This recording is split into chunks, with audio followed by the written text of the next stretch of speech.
All right, everyone, what's going on? I am out cruising on the KBO Breeze e-bike.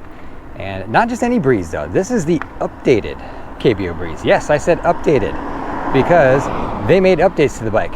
Very simple, minor updates, but important updates, I think. So today I'm gonna show you what those are really quick. It won't take but a moment just to go over the 3 little small updates they made. And then after that, I'm gonna tell you why you might want to consider a commuter style bike like the Breeze over top of a 26x4 fat tire bike. Why would you want this style bike, commuter style bike, over the fat tire? So let's get into it. All right, now let me try to find a good spot here where we can talk about this and I can show you up close the 3 little adjustments they made. Good ones, I'm a fan, but I think there's a spot right here. Can we go up this little hill? Oh, I'm in a high gear. Oh, yeah, I just did that in like 6th gear. So it does have enough power. The little 500 watt motor had enough power to take me up that short little steep hill. I made it. How about a tennis court backdrop? Let's do that. All right, well, here is the KBO Breeze. This is a 2021 KBO Breeze with the little updates that were made to it. And this is what I'm talking about when I mean a commuter style e-bike, something with not the gigantic, huge fat mud tires that you see. There are e-bikes like this that look like a regular bicycle. So that's what I mean when I'm saying commuter bike over top of a fat tire bike. This is what I'm talking about. So KBO Breeze, that's what she looks like, kind of sharp looking. It's all flat black, but it does look a little bit better in person than it probably comes through on camera and then when you see it online. Okay, so what are the updates I'm talking about? Well, the first one is very simple, and that is the water bottle holder placement. It used to be right here, right where your standover height is. They had the bottle bracket attachment thing right there, so when you came down off the seat, you were right on that bottle holder. And you can see where it's been moved to. It is down here now, underneath the battery. You got your attachments there, and it's like an aluminum, it's a metal kind of sharp bottle holder. So having it here was maybe not ideal for a gentleman like myself, so I never used it on the other KBO where it was mounted there. This is much more usable. I like it down here better. It's out of the way. You don't have to worry about coming down on it when you get off the seat. And some of you might be saying, well, I don't use a water bottle anyway. I don't care. I don't need it. Well, I mean, these attachment points, they use them for other things too, like bike locks. Sometimes folding bike locks will attach into those bottle bracket holder thingies. So good addition. I like that change. That's a good change, I think. And I think most people would probably agree. They would rather have it there than up here.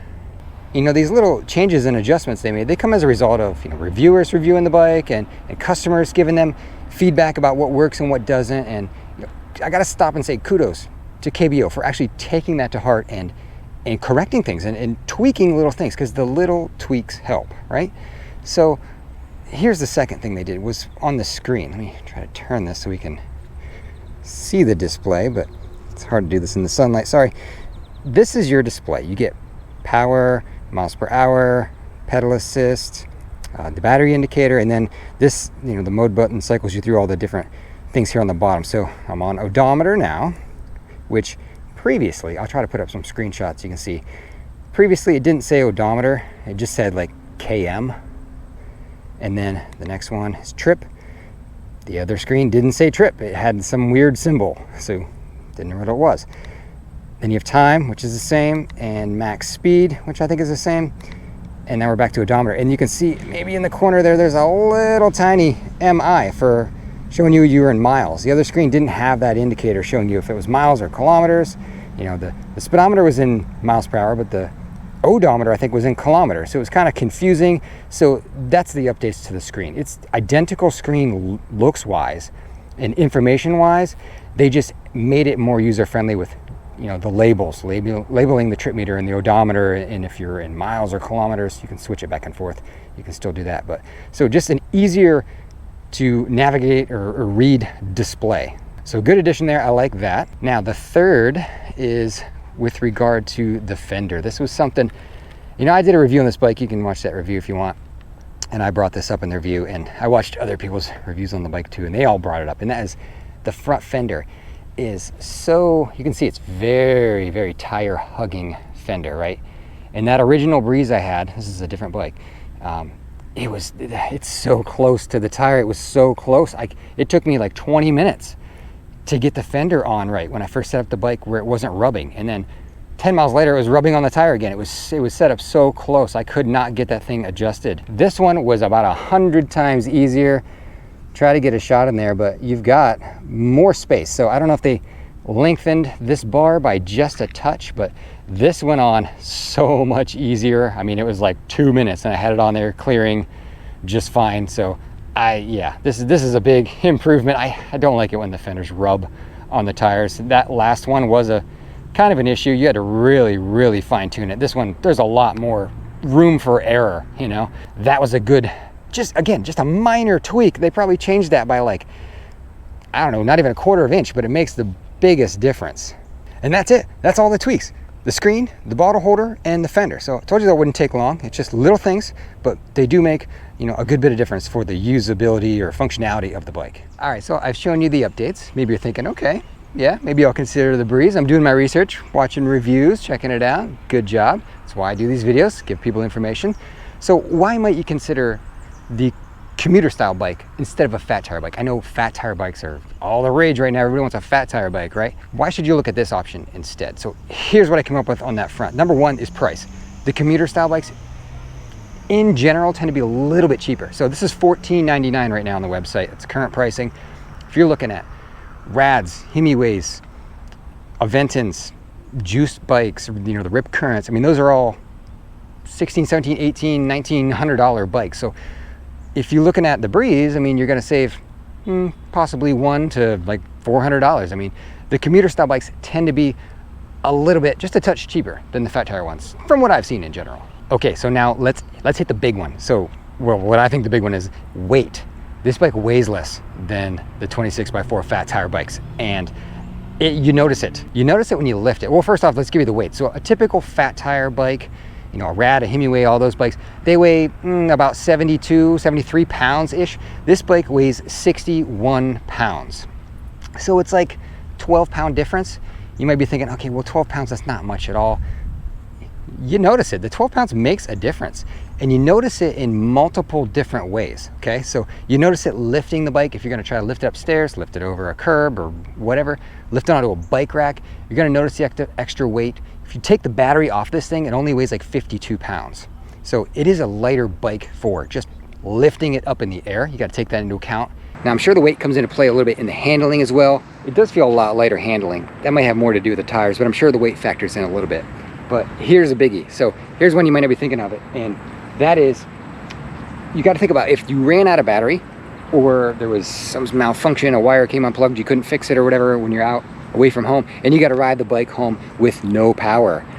You can probably do that a lot easier on this bike. I know when I ride this around, it feels like a regular bike. I can ride it around without power, no problem. Any kind of fat tire bike, they're so much harder to pedal with no power. People ask me all the time, if I run out of juice, can I pedal this bike home? You can, but it's gonna be a heck of a workout. I've done it. I've been out on a bike and it broke down. It was a fat tire bike, moped style, weighed 90 pounds, and I pedaled that home. It was only like a mile and a half, but it was tough. You gotta work out doing it. Fat tire bikes are a lot harder to pedal. Some of that's weight, right?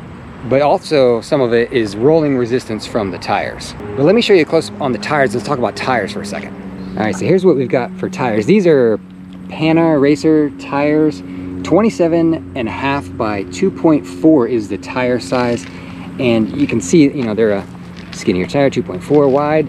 Not a whole lot of big knobs on there. It's meant to be a street tire, fast rolling tire. You know, the fat tires, you normally pump those up to, I don't know, like 15 PSI, right? And they're meant to be squishy and kind of take the bumps. This thing, the max pressure on this is 55 PSI. So you can get these babies really firm and fast rolling. So just something to take into consideration, the smoother, firmer, fast rolling tires on these commuter bikes are going to make it way easier should you ever have to get into a situation where you're pedaling it without the motor power. You can do it on one of these. Now, while we're talking about tires, let me bring up this point too. Another reason you might look at something like this is the noise. So those fat tire bikes, the tires are very noisy. And I'll tell you, the worst offender is the Kenda Juggernaut tires. Those, I don't know, man, the sound just rings through those things like a bell. they're so loud. I've startled people coming up behind them at 20 mile an hour in the bike lane. You know, they're out walking their dog and this bike comes up just roaring on these tires. They're so loud, and the dog jumps. So they're used a lot on the Rad Rover. I don't know why they still use that tire. They should just switch to the Kenda Crusade. It's a lot quieter. But in general, the fat tires are way louder than these are. You don't hear these at all. It's just whisper quiet going down the street. They're smooth tread, quiet tires. If you're concerned about the noise as you're riding around, this would be a better option. All right, I got like 2 more things, but we're gonna jump on the bike because it's getting hot. I need to get in the wind. All right, much better. Out of the heat, into the shade of the greenway. I'm spoiled. Look at this stuff I have to ride on. Anyway, so what's the last 2 things I gotta tell you about why you consider a commuter style over the fat tire? So here's one you probably didn't think of: attention. The fat tire bikes are so ginormous and they don't look like a regular bike. They attract a lot of attention. If you don't want a lot of attention, you might not want a fat tire bike, because people will always stop, want to talk about it, ask you about it, want to look at it. You can see one of those bikes coming from a mile away and you know it's something different. So if you want that, great, you're going to get a lot of attention on it. But if you don't, if you want to kind of blend in and just look like you're riding a regular bicycle, then this blends in a lot more than a fat tire bike does. And the last one I'll say is going to be your intended use. If you're not going to ride in snow or mud or sand, why do you need a fat tire bike? I mean, that's what that's for. If you're just going to cruise your town or your city streets or your greenways or, you know, nice surfaced bike paths, I don't know that you need a fat tire bike. I think a lot of people just buy them because they're I guess interested in the look. I mean, that's one of the reasons I like them. I just like that look. It's very unique. I don't mind the attention, obviously, but if you're just going to do this stuff, a bike like the KBO Breeze would work just fine. And I don't know if you've noticed, but for the last couple of minutes here, I'm riding this as a regular bike. It's not even turned on. So that's what I mean when I say you can ride it around. It looks more like a regular bike. It feels more like a regular bike. It is more pedalable. Is that a word? Pedalability? Whatever that word is. It's easier to pedal. This is a bike. It feels so much more like a bicycle than the fat tire bikes do. So, oh, look at this. Maybe I turn the bike on in case I gotta escape this deer. What? There's just a deer hanging out. Hey guy, what are you doing? Believe it or not, this is not uncommon. I see deer in the neighborhoods around here. Very weird. They're everywhere. But there you go, just some thoughts to help you as you research e-bikes. Check out the KBO Breeze. Hope you enjoyed hearing about the updates and hearing why you might want to steer away from a fat tire bike. You never know, there might be something else out there that's a little bit better fit for you. So do your homework before you buy one and know what you're getting into. So that's all I got for you today. Appreciate everyone for keeping up with me and watching, and if you like what you see, consider hitting subscribe and leave me a thumbs up too. That helps me out on YouTube. So that's all. Thanks for watching.